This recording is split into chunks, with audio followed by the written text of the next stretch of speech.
No, this is because it empties out after you cut his head off. I didn't cut his head off. Oh, you didn't? No, I didn't. Explain how this happened. I don't know. I can't cut a person's head off. But you can hit him with a stick.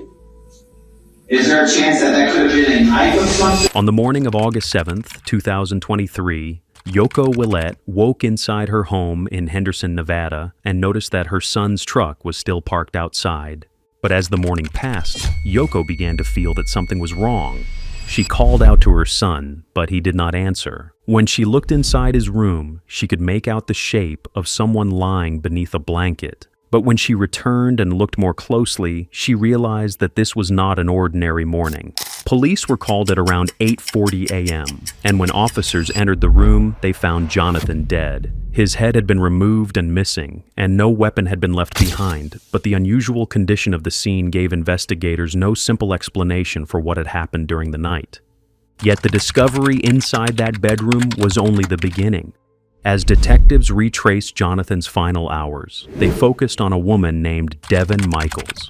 She was his former partner, the mother of his 2 young daughters, and one of the last people known to have been with him. But there was another connection that made the case even harder to understand. At the time Jonathan died, Devyn was married to his adult son.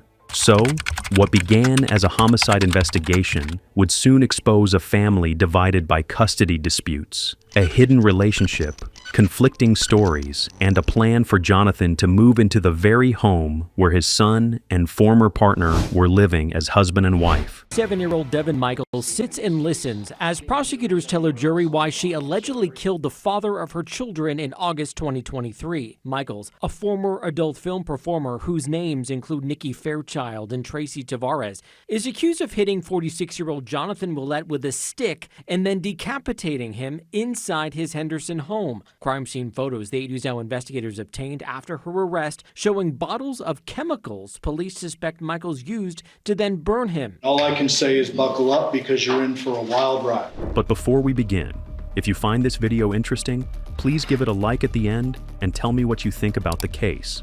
It really helps the channel. Let me know in the comments where you're watching from. And don't forget to subscribe for more. Thank you.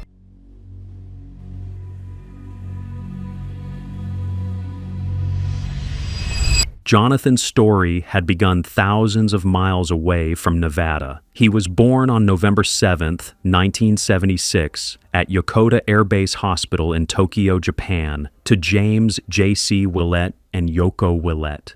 His father served in the United States Air Force, so Jonathan's childhood was shaped by military life and the constant movement that came with it. The family first lived at Yokota Air Base, but when Jonathan was still young, they moved to Malmstrom Air Force Base in Great Falls, Montana. Then they returned to Japan, and several years later they moved again, this time to Travis Air Force Base in California. Jonathan was the older of 2 brothers, and his younger brother Kenneth grew up following the same changing map of military bases and new homes. Because the family moved so often, Jonathan learned early how to adjust to unfamiliar places. But baseball gave him something steady. While living in Japan, he played Little League on what his family described as the only American team in the area. Then, after moving to the United States, he continued playing and joined a traveling team that competed up and down the West Coast. In March 1995, James retired from the Air Force, and the family eventually settled in Henderson, Nevada. By then, Jonathan was entering adulthood, and Las Vegas offered him the kind of fast-moving environment that matched his personality. He found work in sales and marketing, and for more than 20 years, he worked for different companies on the Las Vegas Strip selling timeshares. I was told you're not allowed to touch nothing. It's the husband. Look, man, we at Jamie Foxx's house. Yeah, man. I gotta send a shout out to DJ. Moving in his new house, congratulations, and then picking the... It was a job that depended on confidence, conversation, and the ability to connect with complete strangers, and those qualities came naturally to him. Been on this project for like 11, 12 days, man, but we flipped this house, our new...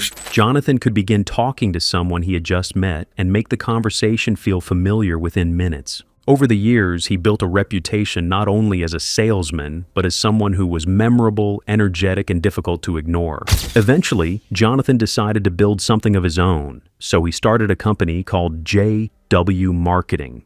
Then, before the pandemic, he shifted his attention toward another business that became even more closely connected to his public identity. He called it the Vegas Moving Guy. Moving guy. Fucking 6 a.m. The pod motherfuckers coming at 9. Bam. Can't work miracles by. Jonathan and his crew transported belongings, hauled unwanted items, cleared yards, helped with repairs, handled small installations, and took on jobs other people needed to complete quickly. His truck and trailer, which were known around the Las Vegas Valley, reportedly displayed 2 American flags, and they became a familiar sight at homes and businesses. Motherfucker asked me yesterday, how do I have so much drive or energy? So I told him, man, the key is happiness. You got to do something that you like to do, and it ain't like work. It don't matter if you go to Hawaii, Puerto Rico, it don't matter. You're going to have a fucked up time. But if you have happiness, man, if you happy, all that shit don't matter, man. I don't be working. I be helping motherfuckers do. Jonathan often documented the work, showing the houses his crew had cleared, repaired, or helped transform. He spoke proudly about projects that had taken days to complete, and he seemed most comfortable when he was busy.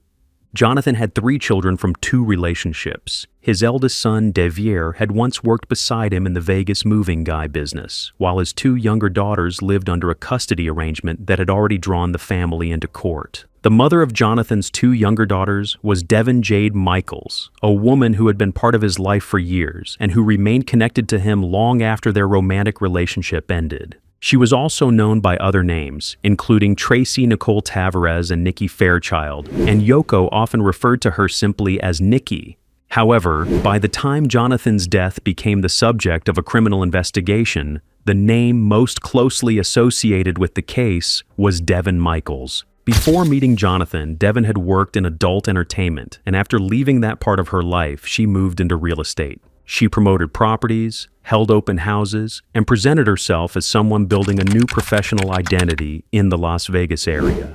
But while her public life had changed, her personal life remained tied to Jonathan through the 2 daughters they shared. Jonathan and Devyn had been involved in an on-and-off relationship for several years, beginning around 2012 and ending around 2018. But their separation did not bring a clean break because they still had to raise their daughters, and that meant they continued speaking, meeting, and making decisions about the girls long after the relationship itself had fallen apart. At times, they appeared to cooperate, but at other times, the disagreement between them became serious enough for the family court to intervene. The main issue was custody, and by the period leading up to Jonathan's death, he had physical custody or primary custody of the girls, while Devyn's contact with them had become restricted.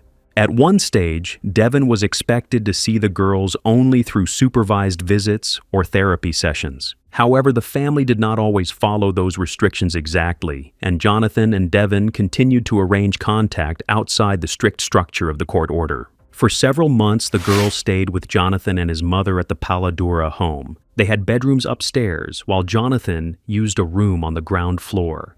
After separating from Devyn, Jonathan had become involved with another woman, and he had reportedly proposed to her. She sometimes helped him with the Vegas Moving Guy, and the 2 had publicly presented themselves as a couple. But by the summer of 2023, that relationship appeared to have become unstable or had ended, and Jonathan began discussing a different future. He wanted to move into Devyn's home. He's ready. We actually threw his engagement ring in the trash last night. So he said it's done. He's 100% done. And he wants to have a family with the girls and everything, but we're not trying back and forth. Yeah. We brought as much as we could. The idea was that the girls would no longer have to move between households, and both parents could be involved in their daily lives under one roof. So by the beginning of August 2023, Jonathan was no longer just talking about moving. He had started planning and moving things. But the household Jonathan was preparing to join was not waiting for him in the way he may have expected. Someone else was already living there. He was Jonathan's eldest son, Devyn Willette. Deviere had worked alongside his father in the Vegas moving guy business, helping with the physical jobs, the equipment, and the long days that came with moving other people's belongings across the Las Vegas Valley. For a while, that arrangement gave them something in common, but the work eventually created more tension. Deviere later described Jonathan as hard-headed and opinionated, and he said his father did not always filter what he said. Jonathan could be direct, and when he believed he was right, he did not easily back down. Over time, the tension became personal. The two argued about the business, and their relationship became strained enough that Deviere stopped working with his father. Then he moved out of the home Jonathan shared with Yoko. Then he moved into Devyn's house on Porcupine Rim Street. From the outside, that could have looked like an unusual but practical family arrangement. Devyn was the mother of Deviere's younger sisters, so someone unfamiliar with the family might have assumed he was helping with the girls or simply staying with people he already knew. But Deviere was not living there as a relative or temporary guest. He and Devyn were in a relationship. According to Deviere's later testimony, the relationship had become sexual when he was 19 years old. Devyn had previously been his father's partner, and she was the mother of his two younger sisters. So the relationship crossed boundaries that neither of them seemed eager to explain to the rest of the family. They kept it quiet. Deviere later admitted that he never found the courage to tell him directly. Then, in 2021, they got married. But when police first asked Devyn and Deviere about it, both of them tried to make it sound less personal than it was. They described it as a marriage of convenience. Devyn said she had several medical problems and needed help with appointments, medication, hospital visits, and decisions that could be easier for a legal spouse to handle. Deviere said the marriage allowed him to help care for Devyn and his younger sisters, and they both suggested that the arrangement had more to do with responsibility than romance. Without Yoko, does how she knows? She doesn't know that we are married like that. She just thinks that we are still here. So what was your reason for getting married to Deviere?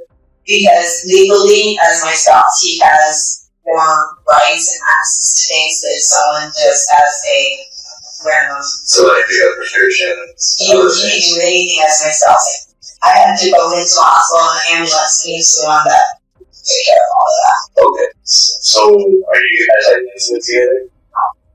Does he sit in your room?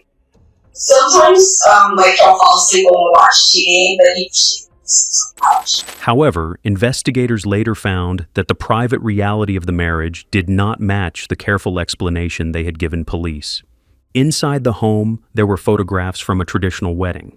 Devyn had worn a white dress and veil, while Deviere had worn a suit. They had exchanged rings, posed together, and taken family portraits with the girls. The images did not look like two people completing paperwork for insurance or medical convenience. They looked like a couple celebrating a marriage. Then investigators found the messages. There were affectionate conversations, emotionally intense exchanges, and handwritten notes that showed Devyn did not see Deviere as merely a caregiver.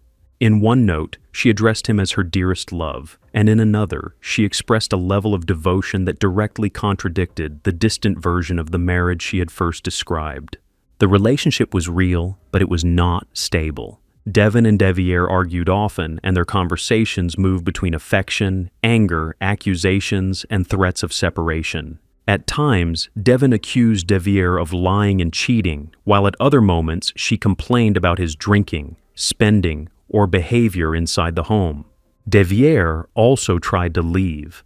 At one stage, he went to California, which appeared to leave Devyn both angry and afraid that the relationship was ending. She sent emotional messages about everything she believed she had lost for him, and their correspondence showed that his efforts to separate from her did not always last. One account of their communication suggested that Devyn told Deviere she was pregnant and warned that if he did not return, she would have the child and reveal who the father was. Deviere eventually returned to Nevada, and the relationship continued, but the same arguments continued. This showed the emotional position Devyn was in during the period when Jonathan was preparing to move into the home. She was trying to keep her marriage to Deviere together, but Jonathan was returning to her life in a larger way. And according to one of her own statements, Jonathan had even asked her to marry him.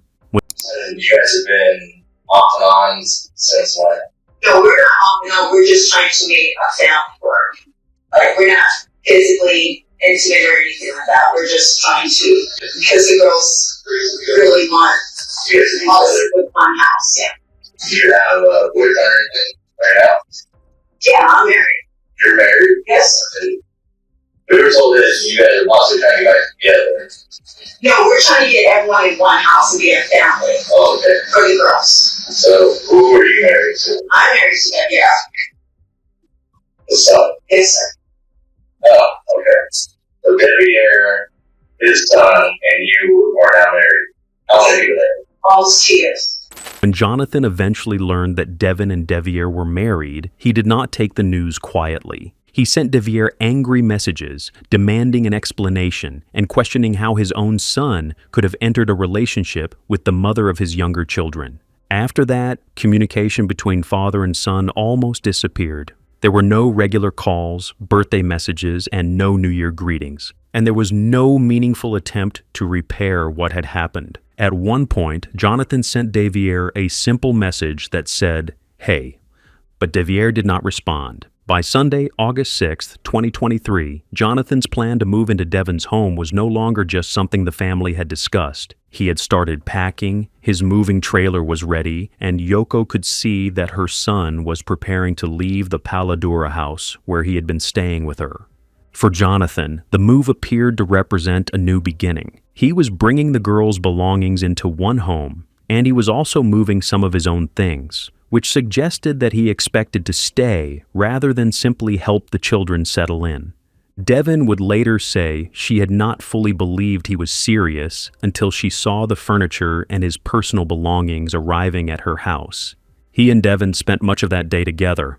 They handled back-to-school shopping for their daughters, transported furniture, and moved between the Paladura home in Henderson and Devyn's house on Porcupine Rim Street. Later that evening, they returned to Yoko's home on Paladura Drive. Yoko noted that they had gone out at about 8 o'clock and returned around 10, while security footage would later place their arrival more precisely at about 10:12 p.m. Before returning to the house, they stopped at a gas station. The surveillance footage from that stop would later become one of the final ordinary records of Jonathan's life. He was seen entering and leaving the store with a smile on his face, apparently unaware that anything was wrong.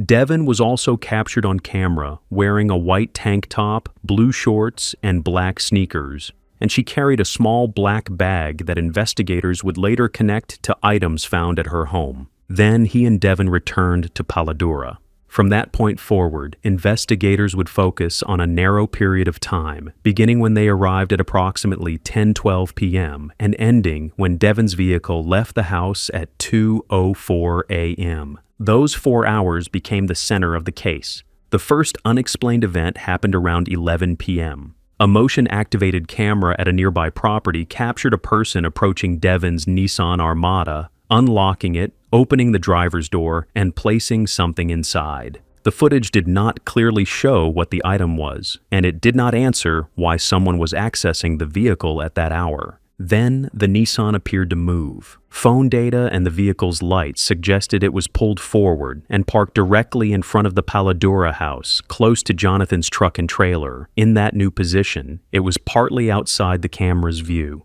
That movement would later attract attention because Devyn's vehicle was the same one that left the house several hours later. Meanwhile, Deviere remained at the Porcupine Rim home with the girls. At 10:36 p.m., he sent Devyn a message telling her he was going to bed. According to the phone evidence, his device remained at the house, and there was activity on it during the night. Around 2 hours after telling Devyn he was going to sleep, he was reportedly looking at photographs of himself and Devyn together. The prosecution would later use that phone activity as part of his alibi, while the defense would argue that it revealed how emotionally focused he was on a wife who had not yet returned home. At Paladura, the night continued without Yoko realizing that anything serious had happened. Sometime around 1 o'clock or 1:15 a.m., she woke up and went downstairs to get water. When she entered the kitchen, she found Devyn there. The encounter was important because Yoko became the only known witness to see Devyn inside the house during the period investigators believed Jonathan died. Yoko later said Devyn appeared surprised or startled when she saw her. They remained in the kitchen for several minutes. They washed dishes together while they talked. Yoko did not notice blood on Devyn's clothes, and she did not see anything that immediately made her believe Jonathan was in danger. Yoko asked about her son, and Devyn told her that Jonathan had been drinking and had gone to bed. But what she said here would later conflict with another version Devyn gave investigators. In that account, she said Jonathan had been awake and smoking in the garage when she left the house. Yoko eventually returned upstairs, and Devyn remained on the lower level of the house. At the same time, the daughters were waiting for Devyn at the Porcupine Rim home. As the night grew later and their mother still had not returned, they began calling her. They tried several times, but the calls went to voicemail. One of the messages was later played in court. The girl asked Devyn to call back, and she sounded frightened because she did not know where her mother was. She worried that Devyn might have been involved in a car accident or that something else had happened to her. Back at Paladura, Yoko heard a noise. She later described it as a strange bang, followed by the family's dogs barking outside. The dogs' behavior stood out because they did not usually react that way at that hour. However, the exact timing of the noise became one of the disputed parts of the trial. When Yoko testified, she estimated that it happened around 2 a.m. But during cross-examination, the defense pointed to earlier statements in which the time had appeared closer to 3 a.m. So if the noise occurred around 2, Devyn could still have been at the house. But if it happened closer to 3, she had already left Paladura and would have been on her way home or at the Porcupine Rim house. The prosecution argued that Yoko's changing recollection was understandable. She had been questioned soon after discovering her son. She had been under extreme emotional stress, and her first police interview had taken place without a Japanese interpreter. The defense, however, argued that the time could not simply be ignored because the state had built its case around Devyn, leaving at 2:04 a.m. That departure was captured on surveillance. Shortly after 2 in the morning, Devyn's Nissan pulled away from the Paladura house. Phone data showed that Devyn's phone moved with the vehicle and that Jonathan's phone traveled with her. That detail would later become crucial. Jonathan's truck remained at Paladura. Jonathan remained inside the house, but his phone left with Devyn. At approximately 2:29 a.m., Devyn appeared at a CVS drive-thru, where she picked up a prescription for one of the girls. The pharmacy camera recorded her inside the Nissan. She appeared to be wearing the same white tank top she had worn at the gas station earlier in the evening. She calmly collected the medication, took a drink from a water bottle, and then drove away. After collecting the prescription, Devyn returned to the Porcupine Rim home. When the sun came up, Jonathan had not left for work, he had not continued moving, and he had not answered anyone.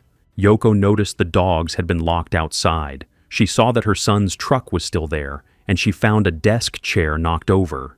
Then she called for Jonathan. There was no answer. At first, she looked into his room and saw the shape of his body beneath a blanket. She did not immediately understand what she was seeing, so she stepped away. But Jonathan still did not move, so Yoko returned to the room and pulled back part of the blanket. That was when she saw the blood and realized that her son's head was missing. She immediately rushed upstairs to call 911. By approximately 8:40 a.m., police were being called to the house. And the 4-hour period between Jonathan and Devyn's return at 10:12 p.m. and Devyn's departure at 2:04 a.m. was about to become the timeline prosecutors and defense attorneys would argue over for years. Police officers and paramedics arrived at the Paladura home shortly before 9 o'clock that morning, and by then, Yoko had already told the dispatcher that her son was not responding and that there was blood inside his room. The first responders entered the lower level of the house and found Jonathan lying face down on the bed beneath the sheets. His head had been removed and was nowhere inside the room, so officers immediately treated the entire property as a homicide scene and began restricting access to the house. However, the missing head was only the first problem they faced. There was no knife, saw, or other obvious weapon beside the bed, and there were no tools left in the room that clearly explained how Jonathan had been killed or what had happened to him afterward. Investigators searched the bedroom, the hallway, the bathroom, and other parts of the home, but they did not find the missing remains or any item they could immediately identify as the murder weapon. The room also looked unusually clean in some areas, especially when officers considered the condition in which Jonathan had been found. There was blood around the bed, but several people who later testified said there appeared to be less of it than they expected. That raised an early question investigators would continue debating through the trial. Had everything happened in that bedroom, or had part of the crime occurred somewhere else? Near the bed, officers found Jonathan's boxer shorts and 2 belts that had been tied together were also lying nearby. Then officers noticed the smell. An empty bottle of ammonia and another bottle of bleach were found near the hallway and bathroom area on the lower floor. The chemical odor had spread through the house, but it was strongest near Jonathan's bedroom, and the longer officers remained inside, the more uncomfortable it became to breathe. Their eyes and throats began to burn, and at one point, an officer noticed what looked like smoke or vapor rising from beneath Jonathan's body. The concern was serious enough that investigators began photographing the room as quickly as possible because they did not know whether the chemicals had created a dangerous reaction or whether the bed might catch fire. No fire started, but the chemical evidence became an important part of the investigation. The medical examination later showed that cleaning substances had been applied to Jonathan's body after he died. Those chemicals had caused injuries, but they had not killed him. The removal of his head had also happened after death, which meant the act was not a fatal injury.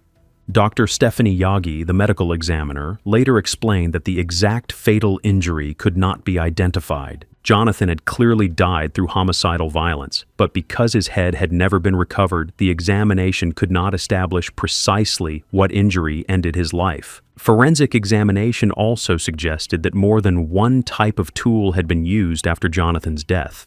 One appeared to have been a manual implement, while another was believed to have been a mechanically powered tool. However, neither tool was recovered, so investigators had no blade, saw, or other instrument they could test for fingerprints, DNA, or blood.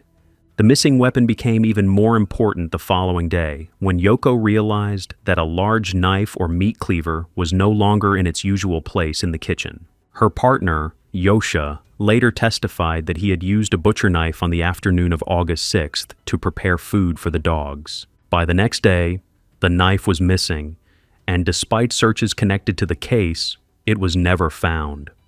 Investigators could not prove that the missing kitchen knife was the murder weapon, so they had to treat it as a potentially important missing item rather than a confirmed answer. The crime scene analyst would later say she did not see clear evidence that Jonathan's body had been moved from another location. In her assessment, the bed appeared to be where at least the post-mortem act had taken place. The defense, however, questioned that conclusion. They pointed to the amount of blood in the room, the absence of obvious marks on the walls, and the fact that investigators had not used luminol to search for blood that might have been cleaned away. They argued that the scene did not contain the level of physical evidence they expected from the acts described by prosecutors. But the prosecution maintained that the chemicals, the condition of the bedroom, and the missing evidence showed that someone had spent time altering the scene before leaving. Then, attention shifted away from Paladura and toward the home on Porcupine Rim Street, because while investigators had not found Jonathan's phone, wallet, keys, or identification beside his body, several of those belongings were about to turn up nearly 25 miles away. They were found at Devyn Michaels' house. So, as investigators continued processing the Paladura house, another group of officers went to Devyn Michaels' home on Porcupine Rim Street. Devyn spoke with officers at her home and initially presented herself as someone who had no idea that Jonathan was dead. She said she had left Paladura during the night, and she claimed the last time she saw Jonathan, he was still alive and smoking a cigarette in the garage. She also told investigators that she did not know anyone who would want to harm him, although she mentioned that a stranger had supposedly threatened him during a recent shopping trip. That story gave detectives another direction to check, so they reviewed surveillance connected to the store. However, the footage did not support Devyn's account. Investigators did not find the threatening encounter she had described, which meant one of the first possible explanations she offered could not be confirmed. Then something happened outside Devyn's home that immediately shifted the investigation. Jonathan and Devyn's daughters approached officers with a damaged cell phone they had found near the driveway close to Devyn's Nissan. The screen was cracked and there appeared to be blood on it. Investigators identified the phone as Jonathan's. Later testing confirmed that the blood on the device belonged to him. That discovery created a direct problem with Devyn's version of the night. She had said Jonathan was alive when she left Paladura, and she had placed him in the garage smoking. But Jonathan had remained inside his mother's home, while his phone had traveled nearly 25 miles away and ended up beside Devyn's driveway with his blood on it. If Jonathan had remained alive at Paladura, then how had his phone left with Devyn? And if Devyn had not known anything had happened to him, why had one of his most important belongings arrived at her home before police did? Detectives now had enough reason to search the Porcupine Rim property more closely, and once they went inside, the questions multiplied. Jonathan's belongings were already present because he had been moving items into the house, so investigators had to separate ordinary moving property from items that should have remained with him. Furniture, boxes, and household belongings were not automatically suspicious because Jonathan had openly planned to bring them over. However, several personal items were found in places that did not look like part of an ordinary move. Inside Devyn's bedroom, officers found Jonathan's driver's license and the keys to his truck. The truck itself was still parked at Paladura beside the house where his body had been discovered, but the keys had somehow made their way back to Porcupine Rim. The way they were stored also drew attention. The license and keys had been wrapped inside several plastic bags and placed toward the back of a dresser drawer containing Devyn's underwear. They had not been left with moving boxes, placed on a table, or stored with other documents. They had been concealed inside a private drawer. Elsewhere in the bedroom, officers found Jonathan's social security card inside a small backpack-style purse. His wallet was also recovered from Devyn's room. Devyn explained that Jonathan had asked her to hold some of his personal belongings while he was moving, and in isolation, that explanation might have sounded possible. People sometimes gave someone else their keys, documents, or wallet while carrying furniture and handling heavy equipment, but investigators were not looking at one item in isolation. Jonathan's truck keys were hidden inside layers of plastic. His identification was in Devyn's bedroom. His social security card was inside a purse, and his blood-marked phone had been found near her vehicle.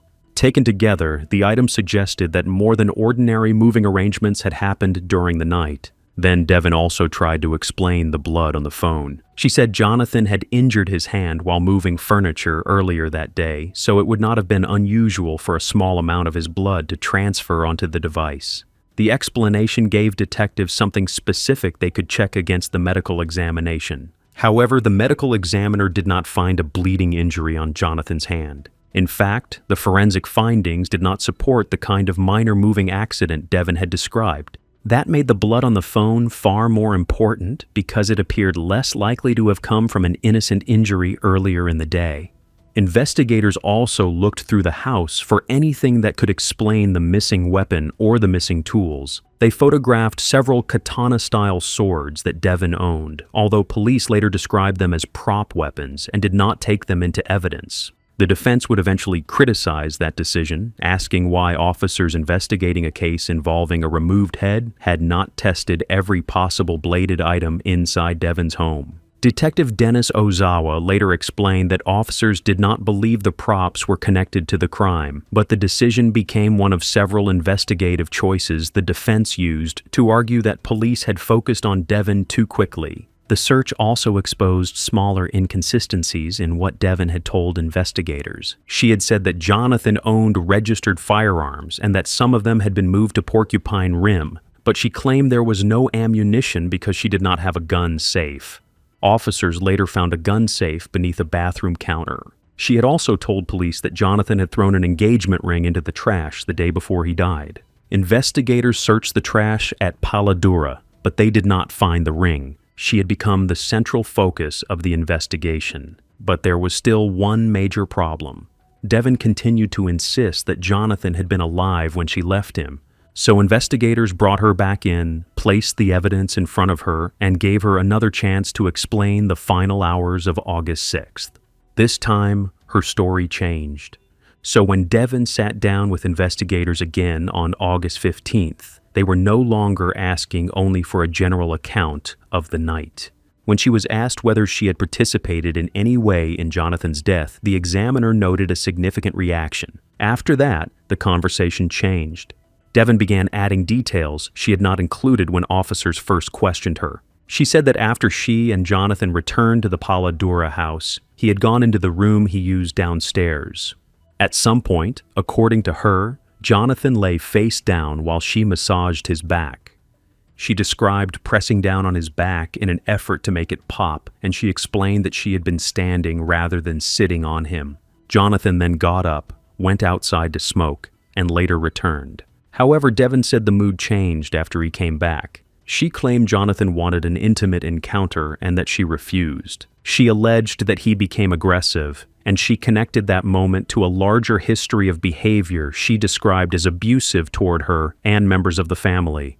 Devyn said she walked across the room and picked up an object from a shelf. She could not clearly identify it, but she described it as a wooden stick or something similar to a candlestick. Then she admitted that she struck Jonathan in the head. I hit him. He was breathing. I did. I didn't know he was breathing. You could tell when a person was breathing. Okay. Chest goes up and down. Okay, you said it was dark. You could still notice he was breathing. In the dark. It's not pitch dark, but yeah, it's not. So you can't see an area on his head because it's so dark, but you can see his chest moving? You can't see what you grab off the shelf because it's so dark, and you walk over, and then you can see him breathing?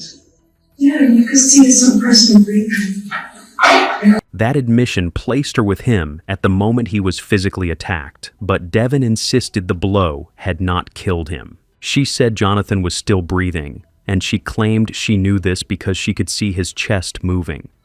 At first, Devyn connected the blow to the unwanted advance she said Jonathan had made. However, as the interview continued, she offered another explanation, and that one became especially important to investigators. She said she wanted Jonathan to go to the hospital. She did not describe the blow as a purely instinctive reaction. Instead, she said she wanted to hurt him enough to remove him from the situation temporarily so she could decide what to do about the children. That answer gave detectives a possible motive. Jonathan had physical custody of the girls. It's not real. No, everything, like, all of this feels like a nightmare. Like, I remember being with him and him us talking and everything like that, but the actual, it does not feel real. I don't feel I was there that long. I remember being there, yoga, pharmacy, home. I thought I was home at like 2 something. You guys are saying it was 2:42. Yeah, I promise you. Okay, so after you get home. I got home, I got a shower, and went to bed. I don't remember it, and in my recollection, it was not like that. I remember talking to Yoko, giving her the keys, picking up my stuff, and walking out the door. I do not remember any of this. They told me, they asked me, where's his head? And until then, I didn't know anything about that. They're like, well, didn't Deviere tell you? No, Deviere didn't tell me anything about that. Well, did he leave that night? No, I don't remember Deviere leaving, but I don't remember anything. I just remember going home and everything. I don't remember. I remember the driving to the town pharmacy. I just remember being. But no matter what the detective said, she wasn't bulging. Next day. No, this is because it empties out after you cut his head off. I didn't cut his head off. Oh, you didn't? No, I didn't. You didn't. Explain how this happened. I don't know. I can't cut a person's head off.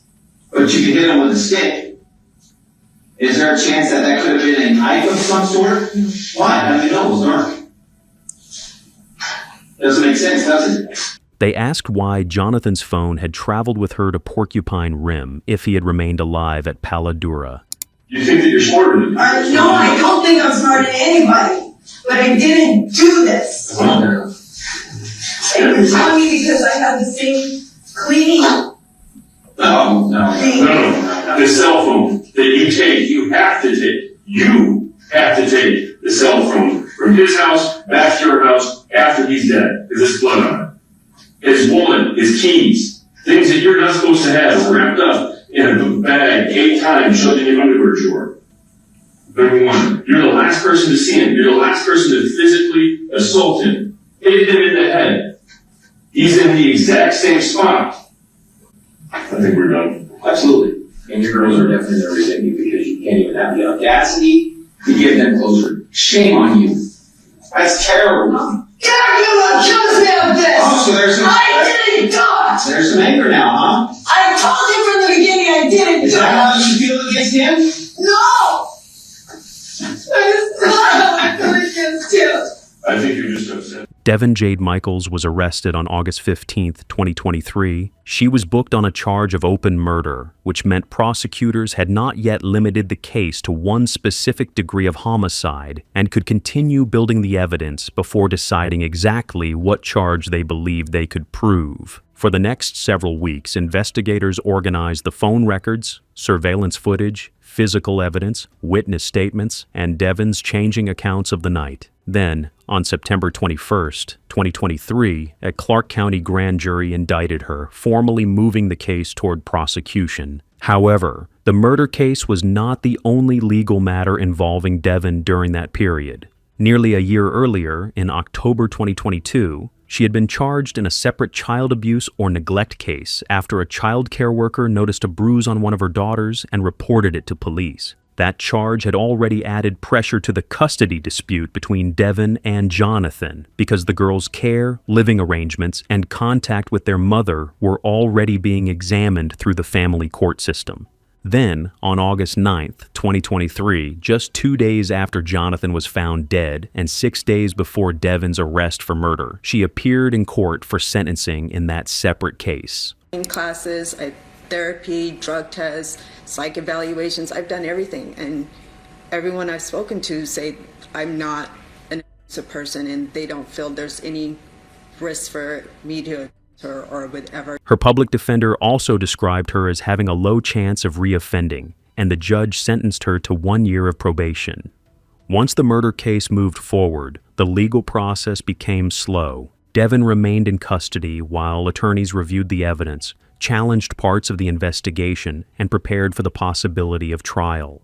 For prosecutors, a guilty plea would guarantee a murder conviction without requiring Jonathan's mother, son, daughters, and other witnesses to endure a full trial. For Devyn, a plea could limit the punishment she faced and remove the possibility of a first-degree murder conviction carrying a harsher minimum sentence. Then, on September 17, 2024, more than a year after her arrest, Devyn pleaded guilty to murder with the use of a deadly weapon. Under the agreement, she faced a life sentence with the possibility of parole after 15 years, although the judge would still have the final authority over the sentence. By entering the plea, Devyn accepted legal responsibility and gave up the right to make the state prove the case before a jury. For Jonathan's family, that moment may have looked like the beginning of the end. However, the months passed without the expected conclusion, and when Devyn finally appeared for sentencing in July 2025, the hearing did not unfold the way anyone expected. Devyn was now standing before the judge saying she was innocent and accusing the state of altering evidence, so the prosecutor told the court that he was no longer comfortable moving forward with the plea. The way that they manipulated and altered and deleted things is wrong. They should not be able to do it, and they have. And for you to be able to look me in the eye knowing that the things are altered and... You pled guilty, man. Mr. Michael, you are not to address the state. You are to address me. You are. You're addressing Mr. Donovan. You are going to address me. What do you want to say to me? Judge, I'm not comfortable with this record. I'm willing to let her out of the plea if the court is inclined. I don't know how to face this. All right. It's just, this wouldn't be appropriate. I completely understand. Let's go to trial.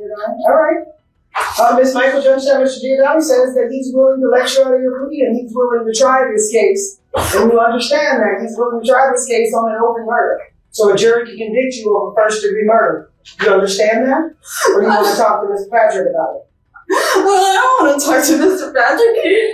He didn't listen to anything I Miss said. Michaels, I need you to understand what I'm saying to you and answer my question. Do Yes. you want to withdraw your plea and go to trial? Yes, please. All right. This plea is going to be withdrawn. Miss Patrick, I need you to... With that, the guilty plea was withdrawn, but the hearing was still not over. Devyn's attorney then asked to withdraw from the case, explaining that he was not in a position to continue representing her through trial. The judge agreed that new counsel would have to be appointed, but she also made it clear that the case had already been delayed for too long and would not be allowed to remain inactive. Jonathan had died in August 2023. Devyn had been in custody for nearly 2 years. His family had prepared themselves for sentencing, and now the case was returning to the beginning of the trial process. Devyn Michaels' trial began in November 2025 at the Regional Justice Center in Las Vegas, more than 2 years after Jonathan Willette was found dead inside his mother's home. Now, instead of receiving the negotiated sentence she had once accepted, she sat before a jury that could convict her of first-degree murder. From the opening statements, it became clear that the trial would not focus only on whether Devyn had attacked Jonathan. She had already admitted that part during her interrogation. The real battle was over what happened after she struck him, whether she had caused his death, and whether someone else could have entered the house and committed the acts she claimed not to remember. However, Devyn's defense attorney, Robert Draskovich, told the jury that the state had built its case around one person too quickly and had failed to investigate the man with the strongest emotional motive. That man, he argued, was Devyn Willette. Draskovich asked the jury to look at what Jonathan's move meant from Deviere's position. Deviere had married Devyn, lived with her, and helped care for his younger sisters. He had already stepped into the family role his father once occupied. Then, Jonathan began moving into the house. If Jonathan and Devyn were reconciling, Deviere could lose his wife. If Jonathan intended to take over the household again, Deviere could lose his home. And if Jonathan had never accepted the marriage, then father and son were approaching a confrontation neither of them had resolved. Again, he's ruled out and basically not on the radar because he didn't have the phone on him when his dad was killed. He killed his father. He just left his phone home when he did. Draskovich also emphasized Deviere's profession. He worked as a home security and entertainment system technician. He installed cameras, understood how motion detection worked, and knew where security devices were usually placed. The defense suggested that if anyone could find a way to leave home without appearing on camera, it would be someone who worked with those systems every day. Deviere also used tools professionally, which allowed Draskovich to suggest that he may have had access to equipment similar to what forensic experts believed had been used after Jonathan's death. However, the defense did not have physical evidence placing Deviere at Palo Duro, so Draskovich attacked the investigation itself. He reminded jurors that police never recovered the murder weapon. They never found the tools used after Jonathan died, and they never recovered his missing head. The defense also questioned why investigators had not used luminol throughout the bedroom to search for blood that may have been cleaned away. Several witnesses said there appeared to be less blood than expected, and the defense argued that the absence of staining on the walls raised the possibility that part of the crime occurred somewhere else. A footprint had also been found in the backyard, but it was not fully compared against every possible suspect.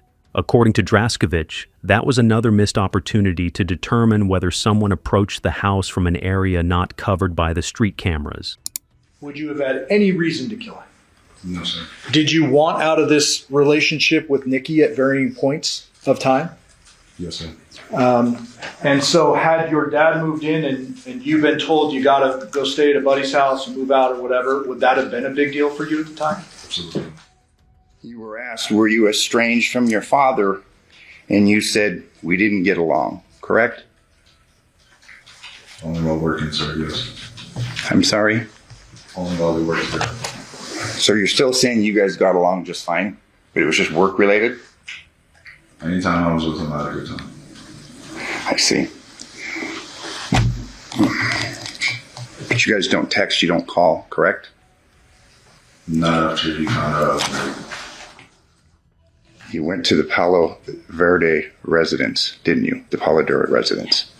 No, sir. If you're talking about the night time my father was married, Yeah. I was home with the girls. We watched a movie. I put them to sleep. I received a text her letting her know that I put them to sleep, and I went to sleep myself. And that's your testimony under oath, correct? Then there were the katana-style swords inside Devyn's home. The prosecution answered that the absence of DNA in one location did not erase the evidence found elsewhere. Jonathan's blood was on the phone outside Devyn's house, and his personal belongings were inside her bedroom. Then the jury heard from Yoko Willette. Yoko testified through a Japanese interpreter, and she took the jury through the last evening she saw her son alive. At trial, she estimated that the noise occurred around 2 o'clock, but the defense confronted her with earlier statements that appeared to place it closer to 3. That difference mattered because Devyn had already left the house by 2:04 a.m.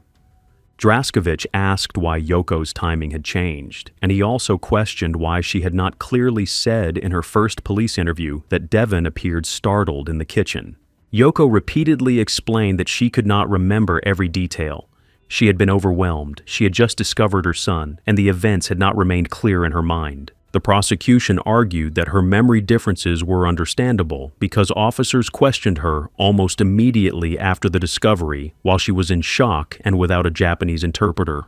They asked the jury to focus on what had remained consistent. Devyn was inside the house. She told Yoko that Jonathan was asleep, and Jonathan was found dead in that same room hours later. Reasonable to assume. Common sense would dictate that the person that killed him decapitated him. And through the course of this evidence, they have not shown a scintilla of evidence that she was involved with the decapitation. She didn't do it.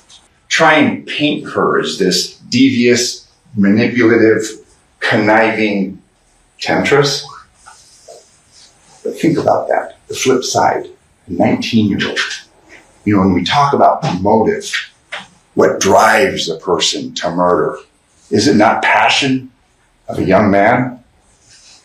His first love?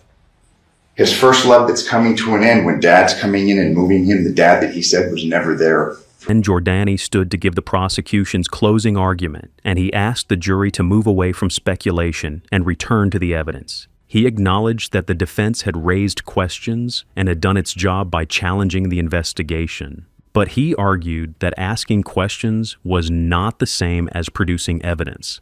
Let's talk about reality. I want to commend my colleagues over here who represented Ms. Michaels first, because they've done an exceptional job. And Ms. Michaels is entitled to a fair trial like we talked about in jury selection. They've done a good job of coming through and poking as many holes as they can in the evidence, and I commend them on that. But make absolutely no mistake. That woman is guilty as sin. That family deserves justice. Those girls deserve justice. Do not take this lightly just because a real polished defense attorney gets up here and spins a yarn for you. Do not take this lightly. Those people deserve justice. What single piece of evidence suggests Deviere did this? Not one. Not a one. And when you start accusing an innocent guy of murder, Deviere, you got to think about this for a second. That young man was taken advantage of. She is an experienced woman, much older than Deviere. He's a young knucklehead, and I would submit to you that when you heard from him, no disrespect, but that guy's not a criminal mastermind. He's not somebody who snuck out the back of the house, evaded all cameras, left his phone behind because he was thinking ahead to what he was going to do, somehow made it all the way across town, even though he didn't have his phone to contact anyone. There's no Uber notifications or pickups or anything suggested. There's no calls, no texts, nothing after 11 o'clock. So who did he contact and when? The state admitted that major pieces of evidence were missing. Jonathan's head had never been recovered, the murder weapon was gone, and the tools were gone. However, prosecutors argued that Devyn should not receive the benefit of evidence they believed she had removed from the scene. There were clearly going to be unanswered questions in this case, right? There's a missing head, there's a missing murder weapon, there's missing implements, no doubt. But think big picture, forest from the trees. Think about reality, right? Just because she ditched the head and therefore the doctors can't confidently say what injury did it, does that mean she gets a reward? Like, does she get to benefit from the actions she took to cover up? Of course not. Does that mean we can't convict her of murder? Of course not.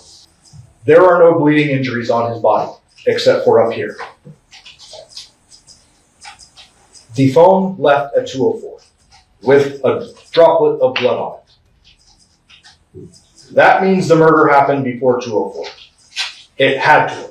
Nothing. After nearly 2 weeks of testimony, the jury received the case and began deciding which version of the night was supported by the evidence. To then burn him. All I can say is buckle up because you're in for a wild ride. That wild ride, according to prosecutors, included Michaels' relationship with Jonathan Willette's son, Deviere Willette, whom Michaels would marry in 2021. Michaels had recently lost custody of her 2 children, but Jonathan Willette, the father of those children, was in the process of moving into her house for stability. Prosecutors alleging that's not what she really wanted. This is the future that she saw, that she wanted, and the only way to have that future was with John out of the picture. Look at the motivations and find her not guilty. During opening statements Wednesday, Michaels' attorney, Robert Draskevich, told a different story, one where he alleges Henderson police missed other potential suspects, instead focusing all their attention on Michaels. Draskevich telling the jury that in the days before the murder, Michaels sent Deviere Willette a message, calling him a liar and a cheater in saying she wanted a divorce. What happened on August 7th of 2023 is Deviere was getting kicked out. He was no longer going to be a part of this relationship because the dad he hated, was coming in and not only taking his home, but taking his wife. Now, we want to be very clear here. Deviere Willette does not face any charges. He, of course, is not on trial. And prosecutors said today there was no cell phone or video surveillance connecting him to this case. He is on the witness list, so we do expect to hear from him under oath in the coming days. Meantime, police never found the murder weapon or the victim's head. In the end, the jury did not need days to reach a decision. They deliberated for just under 2 hours. Then, on November 14th, 2025, everyone returned to the courtroom at the Regional Justice Center in Las Vegas as the verdict was prepared for reading. Devyn Jade Michaels was found guilty of first-degree murder with the use of a deadly weapon. State of Nevada plaintiff versus Devyn Jade Michaels, a.k.a. Devyn Willette, a.k.a. Nikki Fairchild, a.k.a. Tracy Baker, a.k.a. Tracy Nicole Tavares, defendant. Case number C-23-377-239-1, Department 10. Verdict. We, the jury, in the above entitled case, find the defendant, Devyn Jade Michaels, as follows. Count 1, murder with use of a deadly weapon. Guilty of first-degree murder with use of a deadly weapon. Dated this 14th day of November, 2025. The verdict ended the question of guilt, but it did not immediately determine how long Devyn would remain in prison. That decision came almost 2 months later. On January 8, 2026, Devyn returned to court for sentencing before Judge Tiara Jones. The sentence she faced was now more severe than the agreement she had previously accepted. Under the withdrawn plea deal, Devyn could have become eligible for parole after serving 15 years. But that agreement no longer existed. For the first-degree murder conviction, Judge Jones sentenced Devyn to a term of 20 years to life in prison. Then the court imposed an additional sentence for the use of a deadly weapon. That enhancement carried another term of 8 to 20 years. The judge ordered the 2 sentences to run consecutively, meaning Devyn had to complete the minimum portion of the first sentence and then begin serving the minimum portion of the second. The terms would not run at the same time. As a result, Devyn would have to serve at least 28 years before she could become eligible for parole. The legal case had reached its conclusion, but the family's search for complete answers had not. His funeral service was held privately, away from the courtroom, the cameras, and the years of arguments that followed his death. The people who gathered to remember him were not thinking only about the final hours at Paladura or the evidence later presented to a jury. They remembered the man they had known before his name appeared in a murder case. Jonathan's obituary describes someone who loved conversation, especially while he worked. He could arrive at a job to move furniture or clear a property, and before leaving, he would often know something about the lives of the people who had hired him. He was remembered as hardworking, intelligent, generous, and willing to help people who needed employment or support. To customers across Las Vegas, he had been the Vegas moving guy, the man with the truck and trailer who believed he could handle almost any job placed before him. But to the people closest to him, he had been much more than a business name. He had been Yoko's son, Kenneth's older brother, and a father whose children depended on him. Motherfucker asked me yesterday, how do I have so much drive or energy? So I told him, man, the key is happiness. You gotta do something that you like to do, and it ain't like work. It don't matter if you go to Hawaii, Puerto Rico, it don't matter. You're gonna have a fucked up time. But if you have happiness, man, if you're happy. And that's where this case comes to a close. What do you think about everything that happened? Share your thoughts in the comments. If this story stayed with you, there are more cases on the channel that explore situations just as disturbing. Make sure to subscribe, leave a like, and share the video. It helps keep stories like this from fading away. Thanks for watching, and I'll see you in the next one.